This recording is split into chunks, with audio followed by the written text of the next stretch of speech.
Sebentar. Ini kata Jenderal. Iya. Kalau kamu bilang, bingung saya. Jenderalnya datang, Bun. Wah, dia berani banget ya menyebut nama ya. Menyebut nama, menyebut keren, merek. menyebut merek. Luar Dia biasa, bilang bernyali sekali. nyalinya luar biasa.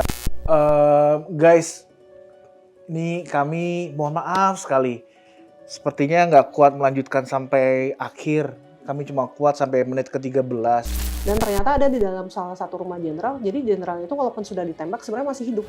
Oke. Tapi diseret. Salah satunya yang aku dapat adalah ternyata Museum Satria Mandala itu adalah dulunya Wisma Yaso. Apa itu Wisma Yaso? Jadi Wisma Yaso itu adalah sebenarnya rumah mantan Presiden Soekarno. Ini boleh aku share karena masih oke nih, masih aman nih gitu. Satu hal yang bisa di-share dari sekian banyak yang tidak bisa di-share ya? Banyak sekali.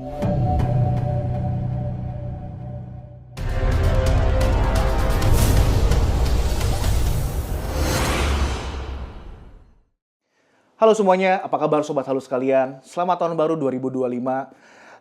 Mudah-mudahan di tahun 2025 ini kalian bisa mencapai apapun goals yang kalian ingin capai di tahun ini. Diberikan banyak kemudahan, diberikan banyak kesuksesan hingga kalian bisa mendapatkan kemudahan untuk mendapatkan itu semuanya. Kali ini gue kedatangan satu orang yang spesial banget untuk gue ajakin ngobrol. Topik kali ini yang pengen gue ajakin ngobrol adalah beberapa waktu yang lalu gue penasaran banget melihat satu konten di YouTube. Ini adalah kontennya Detektif Astral. Dia ngebahas tentang menguak dalang 30S yang sesungguhnya. Terus gue kayak, emang iya dia bisa ngajakin ngobrol arwah para jenderal dan sebagainya. Untuk itu, kali ini gue mendatangkan tamu gue untuk ngebahas tentang video dari Detektif Astral ini. Apakah memang seperti ini mekanismenya atau cuma ini sebuah haluan belaka? Cuma obrolan-obrolan halu aja. So, tanpa berlama-lama lagi, kita sambut saja Bun Bun. Halo. Apa kabar Bun Bun? Baik. Gimana kabarnya Radit? Baik, Bun Bun. Terima kasih sudah hadir ke sini. Sama-sama. Direpotkan jauh-jauh dari Kemang. Oh iya. Datang ke Bekasi. Luar planet ya. Iya, bener. Planet yang lain ya. Bun, aku pengen ngajakin Bun Bun untuk ngobrol. Kita melihat bareng-bareng video dari Detektif Astral ini yang berjudul Menguak Dalang 30S yang Sesungguhnya.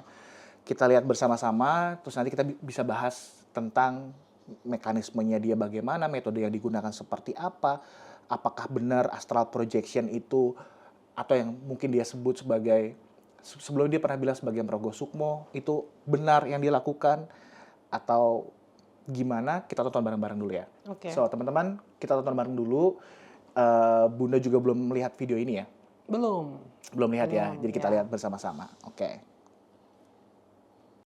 G30S ini sebenarnya tuh luas banget, bisa dibilang, ya nggak sih guys? Dan ini diinisiasi pun juga karena ada latar belakangnya juga kita ngontenin ini. Karena yaitu Jesselyn, silakan cerita. Pasukan Cakrabirawa akhirnya diapain? Ini Jenderal nanya ke kamu. Dinasarkan. Oh, dia udah nih. Oleh Enggak, siapa? tapi dia RK nggak apa sebut nama pasukannya? jenderalnya siapa. Pasukannya. Oke deh, biar gampangnya aja gini guys. Jadi waktu itu kan Jesselyn kalau nggak salah sempat terkoneksi ya, ya kan, dengan Kapten Pierre Tendean. Tuh, Pada saat mungkin nggak sengaja ngelihat fotonya, ya nggak sih? di Instagram waktu Di itu Instagram. Kabo. Jadi untuk memperingati Hari Pahlawan, ada kayak media gitu yang nge-post mengenai 7 pahlawan revolusi beserta dengan foto-fotonya. Nah dari situ kamu kamu connect lagi gila, ya kan, kurang lebih kan ya. Sebenarnya awalnya nggak berniat untuk connect, tapi ketika melihat ada, kan itu ada 7 ya, foto yang paling terakhir yaitu Kapten Pierre Tendean, jadi nggak sengaja ke connect aja. Nggak sengaja ke connect lah dari situ lah terjadi. Nah kalau nggak salah singkat cerita, akhirnya kamu berkunjung. Dia menggunakan media foto Kapten Pierre Tendean. Di awal dia bilang si yang perempuan ini yang namanya Jesselyn secara tidak sengaja connect dengan Kapten Pierre Tendean, almarhum, Anumerta segala macam. Dengan melihat dari foto saja, memangnya bisa menurut pandangan Bun Bun gimana? Melihat foto akhirnya orang yang ada di foto itu misalnya dia sudah meninggal dipanggil arwahnya. Pendapatnya Bun gimana? Sebenarnya gini, kalau orang punya kemampuan ya, sebut sajalah indigo ya, punya kemampuan gitu kan, kemampuan supranatural, kita memang biasanya kalau misalnya ada orang minta tolong atau orang minta bantuan tuh bisa lihat dari foto atau video. Tanpa kita harus pergi ke lokasi, misalnya lokasinya di luar kota atau di luar pulau mungkin yang nggak bisa dijangkau, kita memang bisa lihat dari foto atau dari video. Nah itu disebutnya sih kita nerawang ya, nerawang gitu, memang bisa. Tapi kalau untuk memanggil arwah, nah ini agak rancu nih, karena kadang-kadang yang dipanggil bukan yang asli gitu. Lo emang ada yang KW-nya? Ya bukan pakaian dan tas saja ya yang KW ya. Jadi maksudnya gini, kalau misalnya jin itu kan semudah itu mereka untuk berubah bentuk dan untuk copy paste mereka gampang banget gitu. Dalam hitungan detik mereka mau jadi siapa bisa. Nah, takutnya gini, kalau misalnya penglihatan kita masih dimensi itu kan berlapis ya. Nah, penglihatan kita misalnya baru lapis kedua, kita akan menyangka itu adalah sosok yang asli yang datang. Tapi kalau orang yang sudah bisa misalnya nembus sampai dimensi ketujuh, contoh, dia akan lihat itu benar atau enggak sosok asli yang datang gitu. Apakah itu bentuk aslinya atau tidak gitu ya? Ya si sosok asli yang mengklaim ya, yang mengklaim dirinya, kalau di konteks ini kan Kapten Pierre Tendean. Nah, berarti sosok yang datang ini belum tentu asli Kapten Pierre Tendeannya gitu. Karena sekali lagi memang makhluk gaib yang kemudian disebutkan ini, mereka itu memang secara diciptakan, mereka adalah makhluk penuh tipu daya, jadi mereka bisa berubah bentuk untuk memperdaya orang-orang. Apalagi orang-orang yang memiliki kemampuan indigo tapi belum bisa menembus sampai ke lapisan ketujuh. Dia bisa ditipu dan segala macam ya. Kita lanjutkan lagi. Gini, motifnya si DNA Dit itu gue bilang bukan. DNA Dit itu kan tidak tahu, malah dia korbannya sebenarnya. Iya, tapi dimulainya dari motifnya DNA Dit, dia ada unsur kayak, dia nggak mikir kayak sampai gue harus jadi presiden, tapi dia tahu kayak dengan kemampuan gue gini, gue pasti bisa mencapai sesuatu yang tinggi di dalam negara, apapun itu. Ini kayaknya arahannya sih kekuasaan ya, kayaknya, untuk dirinya sendiri. Tapi ntar gue cium baunya dulu. Bisa cium bau. Anjir. Misalnya dia mau bekerja sama dan sebentar. Ini kata Jenderal. Kalau kamu bilang bingung saya. Jenderalnya datang, Bun. Jenderalnya datang ke studio mereka dan langsung mengarahkan, walaupun ini disensor ya, kita nggak tahu obrolannya apa. Terus mengoreksi apa yang diomongin sama yang pakai topi ini, namanya siapa ya? Willy. Willy. Tadi Willy di awal dia begini nih, dia kira-kira ngapain, Bun? Mungkin dia lagi jaga supaya mobil nggak lewat, ya kan? Menarik. Dan maaf ya Willy, Jesslyn soalnya kenal kan sama Jesslyn. I see. Baik. Dan si Jesslyn bilang jenderal-jenderalnya sekarang lagi pada datang dan mencoba untuk meluruskan, mengarahkan dari topik obrolan di podcastnya ini. Anggaplah mereka bisa menembus sampai ke lapisan ketujuh. Bisa memang orang yang sudah meninggal arwahnya dipanggil? Kalau misalnya contoh ini kan kasusnya kan pahlawan revolusi ya. Ini memang topik sangat sensitif sekali nih, makanya kenapa dia pun banyak disensor. Jadi kalau misalnya kita ngomongin tentang tragedi gitu kan, kecelakaan atau apapun, pembantaian ataupun segala macam, itu memang kebanyakan ada beberapa justru rohnya itu dikamuflase. Jadi bukan roh yang asli, tapi jin yang menyerupai. Itu kebanyakan kasusnya kayak gitu, yang aku jumpai ya. Cuman gini, kalau misalnya kita untuk memanggil arwah seseorang yang sudah meninggal, tidak semudah itu. Satu, apabila tidak diizinkan oleh, kalau kita kan Muslim ya, oleh Allah, tidak diizinkan, tidak diberi izin, itu tidak akan pernah terjadi. Jadi tidak segampang itu arwah keluar masuk ya. Dari alam sana ke sini itu tidak segampang itu. Kalaupun bisa panggil memang bisa. Tapi sebelum waktu dia 40 hari. Itu masih bisa. Dia masih bisa keliaran, masih memang dikasih kesempatan untuk berada di dekat keluarga. Itu kita memang bisa panggil gitu dalam kasus itu. Tapi setelah 40 hari, karena setelah 40 hari mereka itu akan dihapus ingatannya si arwah ini. Jadi sebelum 40 hari dia akan balik ke rumah nih. Nah, nanti dia akan lihat siapa aja yang datang, siapa aja yang nangis pada saat dia mau dimakamkan. Dia akan lihat semuanya, masih ngerekam semua, memorinya tuh masih ada. Tapi sesudah dia 40 hari dia akan pergi dan ingatannya semua dihapus. Gitu. Jadi kalau misalnya kita pernah pergi ke suatu tempat dan pernah misalnya contoh terjadi kecelakaan. Nanti kita lihat, oh iya itu yang kemarin kecelakaan, gentayangan. Itu sebenarnya belum tentu. Karena bisa jadi gini, jin korinnya, karena gini, kalau kecelakaan itu kan dia kejadiannya cepat, persekian detik kan. Jadi kadang-kadang dia itu belum sadar kalau dia sudah meninggal. Nah, karena dia belum sadar dia belum meninggal, jadi dia ke situ lagi tuh, ke tempat kejadian tuh. Ada juga beberapa yang masih aktivitas kayak pergi kerja karena dia ngerasa dia masih hidup, gitu. Nah, kalau yang kayak gini berarti kan jin korinnya ini yang bergentayangan. Lalu ada jin lain yang jahat. Dia akan ambil si jin korin ini, copy paste semua memorinya. Lalu dia ngebentuk jadi si sosok sebelumnya, gitu. Tapi kalau misalnya tadi bicara ada jin yang jahat, ketemu sama jin korin, diambil memorinya, kemudian dia menyerupai. Kalau begitu bisa nggak jin korinnya aja dipanggil? Nggak bisa. Nggak bisa. Karena kalau misalnya kayak gitu, berarti jin korinnya nanti kan langsung udah kan dia udah diambil nih memorinya. Jadi dia langsung pergi ke atas. Nah, jadi tinggal si jin ini dengan memori-memori yang sebelumnya gitu. Artinya kalau misalnya si memorinya ini tidak diambil, jin korinnya akan tetap ada di sini, nggak ke atas? Kalau kebanyakan, kalau jin korin berkeliaran pasti diambil diambil yang lain. Memorinya ya? Memorinya pasti diambil sama yang lain. Karena maksudnya gini, kan kalau di dunia astral itu mereka pun ada kasta kan. Jadi bukan di dunia kita aja nih ada senior junior. Mereka pun ada dan mereka pun teritorial. Maksudnya kayak contoh, misalnya ya sosok kuntilanak pasti sama sosok kuntilanak. Terus kalau sosok genderuwo pasti sama sosok genderuwo. Terus tempatnya misalnya mereka di sini. Nah, yang spesies lain misalnya di sini. Itu teritorial kan. Nah, itu di dunia astral juga gitu. Kayak contoh misalnya teman-teman yang suka naik gunung. Nah, makin ke atas itu kan sosoknya udah beda. Kalau di bawah mungkin teman-teman ketemunya masih kuntilanak, genderuwo. Tapi kalau udah makin ke atas nanti ketemunya kakek-kakek, nenek-nenek, kayak gitu. Jadi mereka pun teritorial gitu. Jadi nggak sembarangan misalnya ada kuntilanak baru nih gitu misalnya. Terus mereka mau masuk nih, join ke ini, belum tentu yang ini mau terima. Bisa jadi kayak ya udah kamu di luar aja gitu. Oke, menarik. Jadi kembali lagi kemungkinan kebenaran dari apa yang mereka lakukan ini dengan memanggil arwah yang sudah meninggal dari tahun 1965 kemungkinan sangat kecil ya?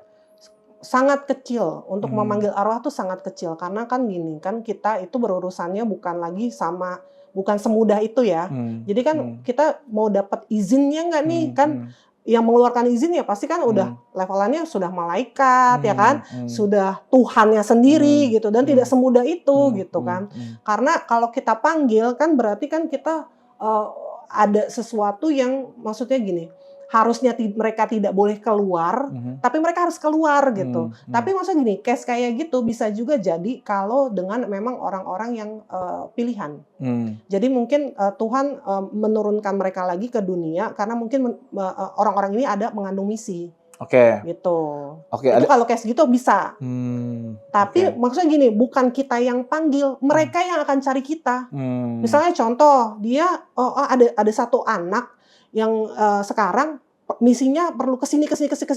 Nah, nanti misalnya Tuhan kasih izin ke mereka untuk turun dan membimbing si anak ini gitu. Karena misinya anak ini, misinya sama nih sama si sosok ini, makanya diizinkan untuk turun gitu. Dan maksudnya kayak contoh leluhur-leluhur yang zaman dulu yang moksa, nah itu kan bisa juga turun ke bawah lagi. Nah, kenapa kita tahu menitis? Apa itu menitis? Ya, maksudnya gitu kan. Kayak contoh misalnya, kan sekarang kan tuh banyak ada yang bilang titisan inilah, maksudnya nggak bisa sebut merek ya. Titisan ratu inilah, titisan ini, nah kayak gitu-gitu loh. Oh, I see. Oke, menarik. Kita lanjutkan lagi menontonnya. Bukan, maksudnya bukan jenderal dan 7 pahlawan revolusi. Yang junior-junior yang... Oh, oke lah. Mungkin kalau saya oke lah mereka ada perdagangan dari mana saya suka larang, bisa lah. Tapi kalau yang lain rasanya aneh saja. Tapi Jenderal, tidak menutup kemungkinan dari seluruh AD kan nggak semuanya pasti pendukung Soekarno. Tapi Soekarnois. kamu benar. Nggak mungkin semuanya Soekarnois, Jenderal. Soalnya mereka saja kan harusnya tidak kenal wajah kita ya, Nah. Pierre ya. Nih, Jenderal lagi berdiskusi. ngomong sama Pierre, berdiskusi. Jadi Keren. balik lagi masih Keren. ke dalam Mereka itu maksudnya iya masih masuk ke dalam teori dalangnya itu adalah internal. dari dalangnya AD. tentu internal. Iya, istilahnya internal AD, sorry. Terjadinya kekacauan di internal AD yang dimana ada orang-orang berada, ada dua kubu nih, ya kan? Kubu Soekarnois, ya kan, yang memang mengikuti dan loyal bersama Presiden Soekarno, serta yang memang kontra komunis, yang kurang suka dengan langkah-langkah kepemimpinan ataupun langkah-langkah politik yang diambil oleh Soekarno dengan menuju ke arah komunis, gitu kan. Apakah itu bisa jadi juga motivasi atau motif dari si... Makanya gue harus kelarin nih deduksi gue. Tapi gini, menurut Jenderal ya, dan juga Pierre sendiri, karena gini, bahwa si eksekusi G30S dan sampai yang menyelesaikan para pelaku gerakan G30S semua itu adalah ini ada gambarnya ya. Dari para pelaku semuanya itu dari termasuk Letkol Untung dari Batalion 1, Cakrawirawa dan lain-lain, itu semua dari AD. Letkol Untung di bawah siapa? Ya kan, tapi kan dia jadi Cakrawirawa kan. Nah, terus Pasukan Cakrawirawa akhirnya diapain? Ini Jenderal nanya ke kamu. Dibinasakan juga. dibinasakan oleh siapa? Oleh siapa kok? RK apa gue lupa nama pasukannya? Pasukannya RPKAD. Pos itu Kopassus zaman dulu lah. Nah, yang di mana pada saat RKPAD di bawah siapa? Sudah jelas ya. sudah jelas. Makanya itulah timbul kecurigaan di situ, Bro Will. Kalau lu bilang mastermind-nya, tandanya dia sudah ngebuat ini tuh sebuah blueprint yang besar sebenarnya, bukan blueprint kecil. Tapi ya gue nggak tahu deh. Bagus gak rencananya? Tanya Jenderal. Pinter banget sih.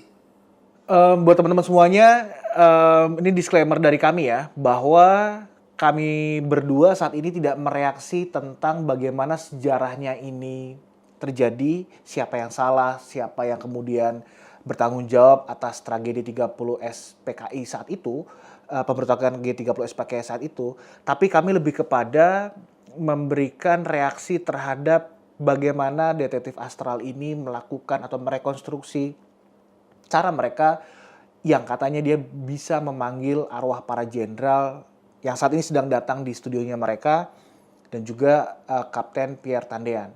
Jadi kami kemudian tidak membantah atau membahas tentang sejarahnya ya, Bun ya. Iya. Jadi kita lebih kepada seperti apa sih metode yang mereka gunakan. Emang bisa manggil arwah yang kemudian sudah meninggal sejak tahun 1965 itu. Kayak gitu. Jenius. Walaupun ya terlepas dari situ, Indonesia bisa lepas dari krisis pun juga memang caranya dia yang sangat smart juga menurut gua. Langkah-langkah strategis lah. Dengan dalam cara? berpolitik luar negeri. Lu mana tahu itu mengandalkan Nekolim atau enggak? Iya, dia nanya gini. Jenderal nanya gini. Dengan cara? Dengan cara ya bekerja sama dengan luar yang sudah berpihak sama dia dari awal. Kenapa dia bisa naik? Dan yang adalah Nekolim. Ya. USA. Oke. Boleh diceritain dulu nggak sebelumnya? Mungkin Jesselyn deh sekalian lu scanning, Jesselyn ceritain. Katanya nih ya. Jadi gini ya, maksudnya gini, kalau kita kedatangan satu sosok ya, apalagi maksudnya orang-orang yang punya kemampuan indigo ya, kita tuh maksudnya gini, kadang-kadang suka lupa. Kita tuh selalu telan informasi tuh bulat-bulat. Padahal kan sebenarnya kita tuh manusia dikasih kemampuan untuk berpikir kan. Ya. Jadi untuk memfilter sesuatu, jadi jangan ada sosok bilang ini kita mengiyakan iya. Jadi kalau misalnya aku pribadi gini, kalau ada yang datang selalu aku tanya, kalau memang yang asli tolong kasih bukti. Itu salah satu contohnya untuk kita memfilter gitu. Jangan sampai kita pun masuk ke dalam tipu daya mereka kan. Nah, kalau misalnya dari pembahasan yang ini ya, dari pembahasan ini memang itu benar sosok jenderal yang asli, tidak mungkin banget seorang jenderal tidak tahu struktur organisasi. Tadi kan dia sempat tanya kan, Cakrabirawanya dipegang siapa? Ini kemana? Ini kemana? Itu tidak mungkin banget. Karena kalau Cakrabirawa itu di dunia kita sekarang itu adalah pas pampres ya. Jadi harusnya kalau misalnya dari Angkatan Darat, pas pampresnya mereka udah tahu dong Cakrabirawanya itu di bawahnya siapa gitu. Jadi untuk pengetahuan seorang jenderal ya, kita nggak mungkin ya dia nggak tahu gitu. Dari situ aja kita udah tahu kan. Atau mungkin maksud dari si Jesslyn ini yang kemudian mewakili omongan jenderal yang kemudian datang ke studionya mereka adalah mungkin ya si jenderal ini memberikan pertanyaan untuk mengarahkan sebuah jawaban gitu. Jadi emang itu punya siapa? Oh ini di bawahnya si ini. Oh berarti ini yang salah ya? Ya menurut kalian gimana? Jadi kayaknya mungkin lebih kepada mengarahkan kali ya. Ya dia maksud si jenderal yang datang ini kali ya. Cuman kalau misalnya memang sosok yang asli itu mereka tuh nggak terlalu sebanyak itu sih bicara. Mereka nggak segamblang itu kasih clue. Karena gini, supaya jadi gini. Menarik.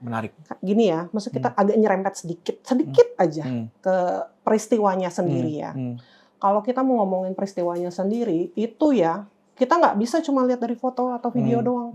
Kan ada nih di Jakarta tempatnya ya. Coba aja datengin gitu. Salah satu tempat yang terkenal lah, Lubang Buaya. Dari situ aja sebenarnya yang kita dapat itu tuh bukan whole package, bukan seluruh keceritaan. Dari Lubang Buaya itu kita bisa pergi ke Taman Makam Pahlawan Kalibata.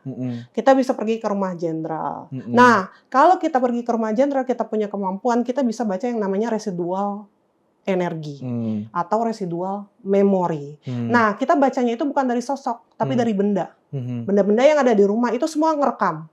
Nah, kita bacanya dari situ. Kita bisa pegang atau enggak, kita bisa lihat. Nah, nanti dia akan cerita. Gitu. Jadi sebenarnya kalau kita lihat dari situ itu lebih akurat daripada kita tanya sosok. Karena kalau kita tanya sosok bisa jadi iya, bisa jadi tidak. Tapi kalau misal dari residual memori atau residual energi itu bisa kita tanya atau kita cari di Google, itu pasti keluar. Itu pasti ada. Gitu. Menarik. Kecuali memang ada beberapa file-file yang masih rahasia yang nggak bisa dibuka ya, gitu. Tapi kalau misalnya kita cuma berangkat dari foto, itu susah. Kita masih ibaratnya kita nyusun puzzle. Kita cuma baru dapat berapa keping doang, belum dapat semuanya gitu. Jadi nggak bisa cuma dari foto atau. Menarik. Karena saya menarik banget tadi Bun bilang kalau tidak semudah itu berkomunikasi dengan mereka dan mereka tidak segamblang itu menceritakan atau bertanya ini dan itu. Aku pernah dengar katanya ketika berkomunikasi sama makhluk gaib itu mereka tidak menggunakan bahasa seperti kita ngomong begini. Kadang mereka menunjukkan kayak sebuah video, sebuah film, sebuah cerita, situasinya seperti ini, kayak gitu-gitu. Kalau menurut Bun gimana Bun? Iya, jadi salah satu berkomunikasi. Maksudnya kayak komunikasi itu nggak kayak kita gini ya. Biasanya kan kita komunikasi pakai batin kan. Makanya kadang-kadang kita ketemu sosok yang ngomongnya Jawa kita bisa ngerti. Karena bukan bahasa keluar dari mulut begini. Enggak, jatuhnya tuh ke batin gitu. Kita lihat mereka lihat kita. Nah, baru deh mereka akan transfer nih sinyal gitu kan. Transfer sinyal ke kita ngerti, oh maksudnya mereka tuh ini gitu kan. Nah, kalau misalnya kayak tadi pertanyaannya, kalau misalnya contoh kita kayak minta, misalnya kita perlu pergi ke suatu tempat.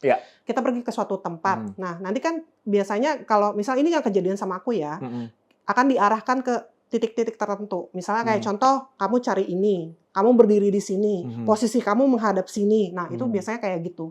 Kalau kita memang lagi ada misi nih, jawabnya misi ya, sebutnya misi aja. Padahal sebenarnya kita bisa sebut kayak lagi ada perjalanan spiritual lah. Nah, kalau kita misalnya kayak datang, terus misalnya kayak posisi ini, kamu hadap ke sana. Nah, nanti mereka akan cara mereka kasih tahu kita adalah kita kayak nonton VR. Jadi kayak pakai kacamata VR, terus tiba-tiba kita dibawa gitu. Pada saat kejadian, pada saat dia masih hidup, pada saat dia tinggal di situ begitu. Jadi bentuknya video gitu kan? Betul, jadi seperti kayak video. Gambaran segala macam. Makanya kenapa kita tahu. Tapi maksudnya gini, ada juga maksudnya gini, kadang-kadang informasi yang kita dapat itu belum tentu kita bisa share di publik. Karena jatuhnya gini, karena gini kan ada dua orang ya. Ya, maksudnya sesuai dengan haluan misteri kan. Ada orang yang akan mungkin menganggap kita halu. Tapi kalau orang yang sudah tahu mungkin oh iya memang benar kan kayak gitu. Tapi itu ya sah-sah saja dong gitu. Cuman maksudnya gini, kalau untuk topik ini kan kebetulan aku tuh kemarin waktu tahun sebelumnya tahun 2023 itu memang sudah pergi ke tempat-tempat itu. Oke, datang ke Lubang Buaya, ke rumahnya si para jenderal, Taman Makam Pahlawan Taman Makam Kalibata, Pahlawan, sama Kalibata. terakhir ke makam Ade Irma Suryani. Oke.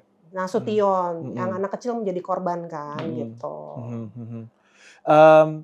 Apa yang Bun lihat? Apa yang terjadi saat itu? Nah, itu kan sebenarnya banyak ya. Contohnya pada saat yang namanya rumah, apalagi bekas terjadi pembantaian gitu kan, atau rumah bekas ada pembunuhan atau segala macam, itu memang pasti menyimpan memori yang nggak bagus gitu, memori. Jadi kalau misalnya mungkin teman-teman yang agak sensitif atau peka gitu, kalau pergi ke museum gitu kan suka ngerasa kayak mungkin bisa mual atau sedih atau nangis. Nah, itu karena residual energi yang tersimpan di dalam rumah itu yang disimpan melalui benda-benda yang ada di rumah atau di museum. Nah, jadi waktu pas datang ke Lubang Buaya ya dapat cuplikan beberapa gambar potongan film yang pastinya. Terus pada saat pergi ke rumah jenderal juga ya ngelihat gitu prosesnya, dan ternyata ada di dalam salah satu rumah jenderal. Jadi jenderal itu walaupun sudah ditembak sebenarnya masih hidup. Tapi diseret. Gitu. Jadi pas ditembak tuh dia tidak mati di tempat, tapi dia karena diseret akhirnya jadi kemungkinan meninggalnya wafatnya ya di jalan gitu. Tapi pada saat di rumah belum, gitu. Dan posisinya tuh jadi kelihatan semua gitu. Pada saat kejadian, peristiwanya. Betul, peristiwanya kelihatan semua. Cuman gini, sebenarnya ini tuh kan panjang banget. Kita kalau mau ngebahas ini bisa berepisode-episode karena ini kan memang panjang ya. Salah satunya yang aku dapat adalah ternyata Museum Satria Mandala itu adalah dulunya Wisma Yaso. Apa itu Wisma Yaso? Jadi Wisma Yaso itu adalah sebenarnya rumah mantan Presiden Soekarno, presiden kita yang pertama. Jadi pada saat dulu setelah peristiwa 65 nih ada hubungannya nih. Setelah peristiwa 65 kan yang seperti teman tahu kan keluarlah Super Semar. Nah, ini nih pentingnya membaca ya, pentingnya membaca. Keluarlah peristiwa Super Semar. Cuman sampai sekarang kan si surat Super Semarnya itu tidak ada ya, hilang gitu kan. Jadi masih menjadi misteri gitu kan.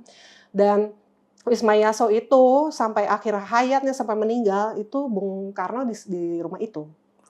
Yang sekarang dijadikan Museum Satria Mandala. Sebagai tahanan politik waktu itu ya? Betul, tahanan politik. Nah, waktu pas ke sana, kan aku pernah ke sana kan, ke Museum Satria Mandala. Aku pun baru mendapatkan fakta itu.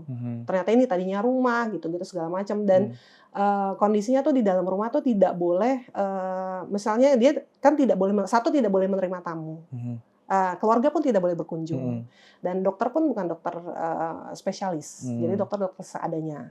Jadi kalau misalnya dia ada tamu pengen maksa banget nih pengen ketemu dia gitu kan, ternyata dia tidak boleh berbicara di dalam rumah karena di dalam rumah itu sudah disadap. Jadi dia tuh berbicaranya mungkin sekarang posisinya kalau teman-teman yang udah pernah ke Satria Mandala di belakang ada pohon sama ada kolam ikan, nah posisinya di situ. Jadi kalau ngomong tuh di situ gitu. Ini boleh aku share karena masih oke nih, masih aman nih gitu. Satu hal yang bisa di-share dari sekian banyak yang tidak bisa di-share ya? Banyak sekali. Soalnya karena ini memang belum waktunya untuk di-share ke publik. Satu lagi karena memang ya mungkin beberapa teman-teman yang di komunitas Facebook mungkin sudah pernah ngomongin hal ini gitu loh. Jadi kayak ada yang harusnya begini yang kayak gitu. Yang diceritakan di film tidak benar atau segala macam. Kan kita dulu selalu nonton filmnya ya. Iya, sebagai bagian dari propaganda saat itu kan. Iya, gitu. Terus kan akhirnya penayangannya kan kalau dulu kan wajib ya di sekolah ya. Ketahuan dong umur kita berapa. Wajib di sekolah. Nah, sekarang kenapa penayangannya diberhentikan, di stop ya? Karena mungkin ada beberapa pihak yang berasa kalau memang itu bukan seperti itu kejadian yang sesungguhnya gitu. Menarik. Jadi si Wisma Yaso ini sendiri juga Wisma Yaso ini juga kalau tadi berangkat dari argumennya Bun, di sana juga menyimpan banyak residual energi yang ada di sana ya. Iya. Tapi residual energi itu kemudian hanya bisa dirasakan oleh orang-orang yang peka saja berarti. Karena tadi kan si Bun Bun bilang ketika datang ada yang kemudian muntah, nangis, kemudian ini itu segala macam. Jadi kalau untuk orang-orang yang kayak aku nih yang nggak percaya kalau datang ke sana nggak akan terjadi apa-apa berarti ya? Ya tergantung datangnya sama siapa dulu. Kalau kemampuan anak indigonya udah bisa mendeteksi misalnya contoh energi yang besar, ya kan, dibawa ke spot itu, walaupun kita nggak bisa ngerasain, nggak bisa lihat, itu minimal merinding sih. Kadang-kadang malah justru kadang-kadang ada yang sampai bisa lihat sosok gitu. Tergantung kemampuan si anak indigo yang ngebawanya. Karena kan kemampuan anak indigo juga beda-beda dan maksudnya ada levelnya lah gitu, ada levelnya sampai mana. Aku tertarik untuk ngebahas lebih dalam soal profil dari Bun Bun, tapi nanti setelah kita ngobrolin ini ya. Karena ini juga suatu hal yang menarik banget. Kan kita kan waktu di Makam Pahlawan kita sempat ngobrol-ngobrol. Katanya beliau-beliau seluruh pahlawan revolusi datang pada saat. Ini kata. Ceritakan ulang, Jenderal. Ceritakan ulang. Boleh, ini kan belum tahu. Silakan, Jess. Oke, mau kamu apa saya yang cerita? Ini kata Jenderal. Terserah sih Jenderal enaknya gimana. Ya sudah, kamu yang cerita. Nanti kalau ada yang oke. Nanti kalau ada yang itu katanya dia mau tambahin. Silakan, Jess. Jadi waktu itu ketika Jenderal yang menjadi korban dari peristiwa G30 ini datang ke makamnya. Setelah itu para jenderal ini melihat ke arah. Tapi waktu itu Jenderal D.I. Panjaitan berkata, kami mau lihat apakah dia berani menatap mata kami secara langsung. Terus Jenderal barusan kayak gitu. Sebenarnya yang Jesslyn ngomong tuh halus banget sih. Pas waktu kita di kafe itu, Jenderal Panjaitan bilang kayak, coba kami pengen lihat, berani nggak dia lihat muka kami coba. Jadi kayak pahlawan revolusi datengin ke pemakamannya atau nggak tahu dimanapun tempatnya, kayak coba berani lihat nggak? Ya, waktu itu masih ada siswa Miharjo katanya. Stoyo. Intinya nggak berani. Izin Jenderal kalau Wah, dia berani banget ya menyebut nama ya. Menyebut Keren, menyebut merek. Dia biasa bilang bernyali sekali. Nyalinya luar biasa. Dia bilang almarhum D.I. Panjaitan secara terang-terangan menantang si orang yang kemudian jadi aktor utama dari pembunuhan ini semua. Coba berani nggak dia ngeliat kami secara terang-terangan segala macam, kayak gitu. Satu pertanyaan yang sangat menggelitik, Bun. Dan ini jadi pertanyaan usil gua sih. Ini dia kan manggil para jenderal menurut versinya mereka. Menarik ini, memanggil arwah para jenderal, ya, datang. Terus dia bilang, kalau berani aktor utamanya coba berani nggak ngeliat ini gua nih segala macam. Itu standpoint yang pertama ya. Standpoint yang kedua, ini kejadiannya tahun 1965. Artinya tokoh-tokoh utamanya juga sudah meninggal. Iya dong. Artinya standpoint yang ketiga, mereka semua sudah meninggal. Standpoint yang keempat, kalau udah sama-sama meninggal, mereka bisa berantem dong di sana. Lo dulu ngebunuh gua nih aktor utamanya segala macam. Kalau berangkat dari perspektifnya dia bisa terjadi dong. Kenapa kemudian dia datang ke studionya mereka kemudian ngerti nggak sih cerita ini dan itu, maksud gue. Tapi mungkin nggak misalnya nih ya, berangkat dari argumennya dia, ada satu korban pembunuhan yang dalam hal ini ceritanya adalah para pahlawan revolusi ya, kemudian mereka tahu siapa aktor utamanya, siapa yang membunuh, kan pelaku-pelakunya juga ini sudah meninggal, mereka perang lagi di sana gitu, mungkin nggak? Nggak mungkin sih.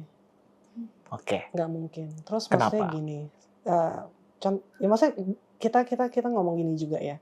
Kalau kita di dunia sekarang, kita ketemu jenderal, kita akan segan nggak sih?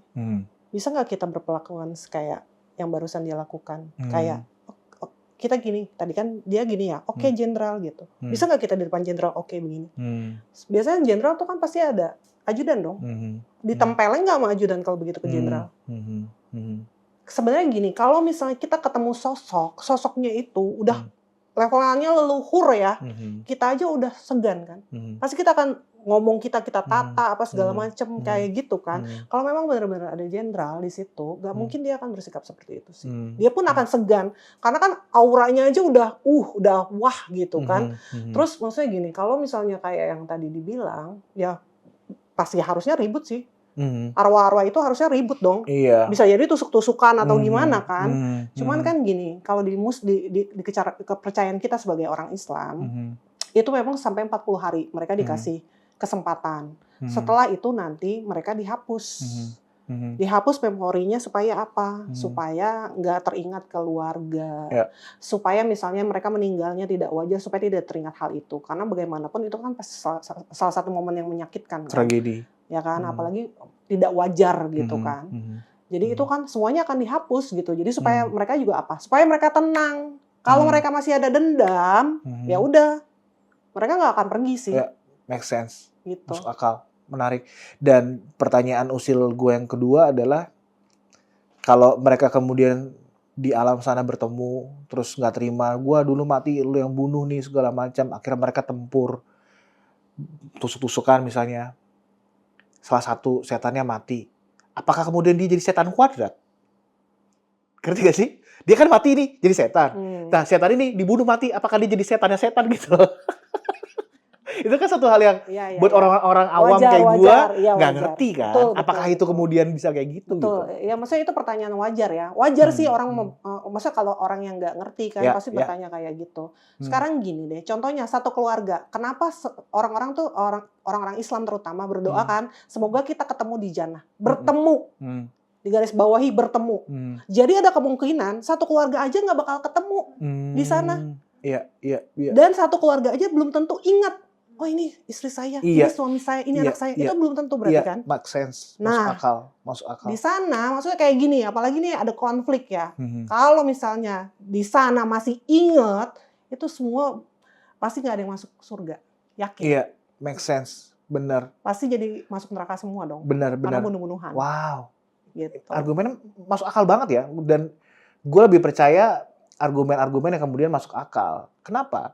Kalau kita tarik lagi sejarah ke belakang, zaman peperangan dari zaman kerajaan Romawi, Babilonia dan segala macam.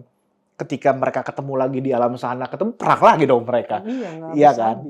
Itu yang pertama. Yang kedua, kalau manggil arwah semudah ini, semua arwah yang orang udah meninggal bisa dipanggil semua ya dong ya? Kalau memanggil arwah semudah ini, kenapa kasus pembunuhan yang sampai sekarang belum terungkap, nggak keungkap? Kan bisa dong. Kita panggil aja arwahnya, kita minta clue. Memang maksudnya gini kan, kalau di dunia, kalau misalnya kita di dunia hukum, itu kan bukti-bukti seperti itu memang tidak bisa dipakai kan. Misalnya dari dukun atau dari mana, itu memang tidak bisa dipakai. Tapi kita bisa, misalnya kalau kita bisa panggil arwah nih, terus kita tanya aja, tinggal kita tanya pelakunya kayak gimana, kita bikin sketsa, kita tinggal cari orangnya. Iya, atau sesederhana, kalau mungkin kayak gitu takutnya dibilangnya halu juga ya. Tapi tunjukin barang buktinya ada di mana, misalnya dibuang, senjatanya ada di mana. Di situ kan ada sidik jari, bisa kemudian terungkap kemana-mana, misalnya gitu-gitu kan.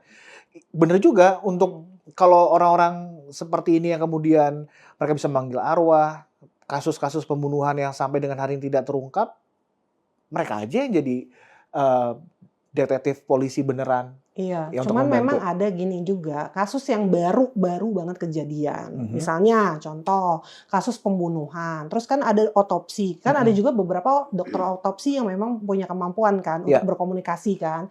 Nanti si arwah ini akan kasih tahu di misalnya senjatanya ditaruh di mana, ini di mana buktinya gitu loh. Dan maksudnya ya itu bisa jadi untuk membantu selesaikannya kasus. Tapi kalau misalnya kayak udah berpuluh-puluh tahun terus dipanggil, nah itu yang agak kita perlu pertanyakan. Iya.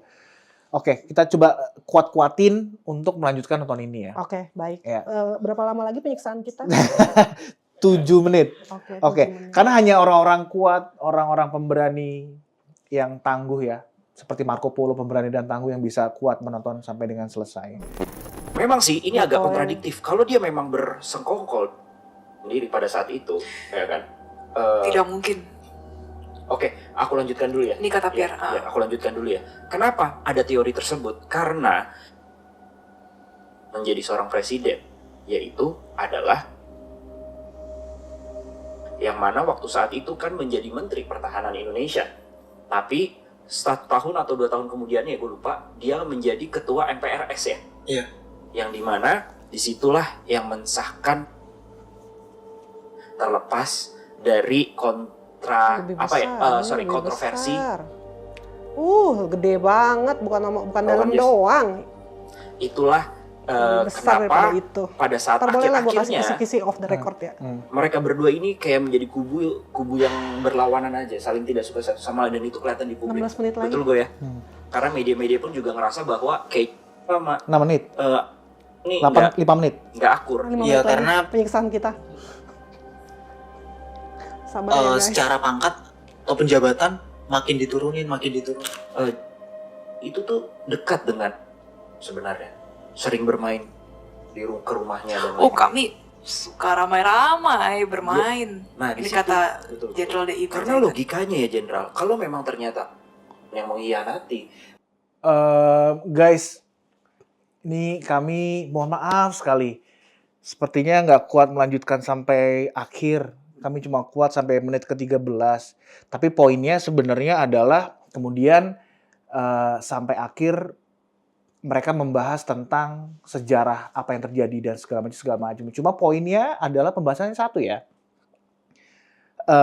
Mereka mengklaim bahwa berhasil atau bisa memanggil arwah-arwah para jenderal yang kemudian disebutkan oleh mereka. Yang satu yang datang itu adalah Jenderal Anumerta DI Panjaitan. Yang kedua adalah Kapten Anumerta Pierre Tandean yang datang dan berkomunikasi kepada mereka dan memberikan clue-clue tentang apa yang sebenarnya terjadi, siapa pelakunya, dan sebagainya. Nah, kami sekali lagi tidak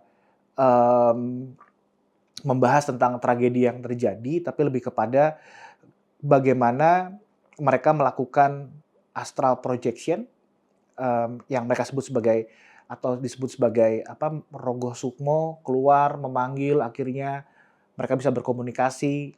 Tadi juga sudah dijelaskan bahwa kalau komunikasi dengan makhluk-makhluk gaib itu bentuknya biasanya Bun Bun menjelaskan seperti potongan video dan sebagainya. Nah, salah satu yang mereka gunakan itu mungkin saya salah ya, tapi kemudian disebut sebagai Rogo Sukmo atau aku lupa deh, dia sebutnya sebagai apa? ATI. Apa itu? Astral Traveling Investigation. Wih, keren. Bahasa kerennya. Keren. Oke. Kalau nggak salah dulu di awal-awal dia menyebutnya sebagai Merogo Sukmo. Kenapa kemudian diganti? Karena waktu itu mungkin gini, karena kan Merogo Sukmo sendiri itu kan harus posisi dalam keadaan tidur. Karena Merogo Sukmo itu kita keluar dari badan. Oke. Gitu. Jadi roh kita yang jalan-jalan. Gitu. Kalau misalnya nggak balik ya berarti kita meninggal. Kayak gitu, itu Merogo Sukmo. Memang ada beberapa orang yang bisa Merogo Sukmo. Tapi kalau misalnya dia dengan keadaan posisi duduk dan sadar, dibilang Merogo Sukmo itu belum tepat gitu. Makanya mungkin mereka ganti jadi Astral Traveling Investigation. Sebenarnya sih kalau itu kita bisa bilang kalau itu kita nerawang sih. Nerawang, karena kita coba lihat gitu kan. Iya. Kalau penerawangan itu beda lagi mekanismenya ya, bukan Merogo Sukmo berarti ya? Enggak, kalau penerawangan sebenarnya mata terbuka juga kayak gini, itu kita bisa lihat sih tanpa harus tutup mata. Gitu. Tapi kalau kemudian mereka mengklaim bahwa mereka itu adalah indigo, mereka bisa melihat sesuatu yang tidak bisa dilihat oleh masyarakat atau orang lain kebanyakan, mereka bisa astral travel, ETI dan segala macam. Anak indigo pada umumnya apakah bisa melakukan hal yang sama seperti dia? Sebenarnya gini, kemampuan indigo aja kan beda-beda ya. Ini sedikit aja ya. Indigo aja ada yang indigo humanis, indigo artis, multidimensional. Itu aja ada macamnya banyak. Belum lagi anak kristal, rainbow, starseed, golden child. Nah, Prodigy, Wow. tuh banyak. Ini kalau pembahasannya bisa berapa belas SKS kan, nggak Oke. akan habis-habis gitu. Oke. Indigo aja kemampuannya berbeda-beda. Yang indigo multidimensional, mereka memang bisa berkomunikasi. Jadi ada yang komunikasi itu banyak. Ada yang bisa lewat mediumisasi atau alias kesurupan kayak gitu kan. Ada juga yang hanya mendapatkan potongan-potongan kayak video kayak gitu. Ada juga yang memang komunikasi langsung kayak gini kayak gitu. Kemampuannya berbeda-beda gitu. Jadi belum ada yang maksudnya gini. Kadang-kadang juga ada yang hampir paket komplit. Jadi bisa semuanya gitu. Bisa bukan cuma komunikasi aja, tapi bisa buat ngobatin orang kayak gitu-gitu kan. Karena kalau misalnya kebanyakan indigo itu dia hanya bisa lihat dan komunikasi. Dan tidak sedikit anak indigo juga yang masih takut. Yang masih takut gitu, yang masih penakut gitu. Oh, dia belum embrace sama kemampuannya dia ya. Jadi ketika dia melihat satu sosok makhluk yang kemudian muncul, dia masih ketakutan, masih belum siap gitu ya. Apalagi mungkin anak-anak indigo yang belum keluar gitu, belum ya kalau kita bisa bilang belum menyadari gitu, atau misalnya mungkin yang sudah menyadari tapi memang takut gitu, karena stigmanya kan bisa lihat setan berarti halu. Gitu kan, stigmanya kan seperti itu. Ya, menarik banget ya. So teman-teman semuanya, bagaimana menurut kalian? Apakah kalian sudah melihat video dari detektif astral yang membahas tentang menguak dalam G30S yang sesungguhnya? Apakah kemudian kalian percaya dengan hal-hal yang kemudian disampaikan oleh mereka? Atau ternyata kemampuan dari mereka sebagai ugly truth jauh melampaui dari kemampuan Bun Bun. Bahwa dia bisa menembus sampai level lapisan ke-30 misalnya. Hal-hal, karena maksudnya gini, yang menarik itu adalah dalam dunia gaib, astral yang aku tahu, lapisannya ada banyak. Kemudian pasti banyak juga kemudian yang menjadi fansnya. Mereka akan berargumen, ya mungkin Bun-Bun aja yang levelnya belum sampai staraf mereka mungkin. Bisa aja kan mereka, sah-sah aja mereka ngomong, sah-sah aja kan. Banget. Dan tapi bagaimana dengan menurut kalian penjelasan dari Bun-Bun? Yang sangat logis, sangat bisa kemudian difikirkan dengan matang-matang. Ya juga ya, kalau misalnya pemanggilan arwah bisa dilakukan, semuanya bisa dipanggil. Apakah semudah itu? Apakah kemudian dia memiliki level yang setara dengan Yang Maha Kuasa? Karena bisa bernegosiasi langsung dengan yang punya hidup untuk memanggil arwah-arwah itu yang saat ini sudah ada di alam yang berbeda, untuk datang lagi, untuk ditanya-tanyain sebuah sejarah, sebuah cerita yang pernah mereka alami. Bagaimana menurut kalian? Apakah menurut kalian mereka yang halusinasi? Atau kami yang berhalusinasi? Tulis di kolom komentar. Bagaimana pendapat kalian?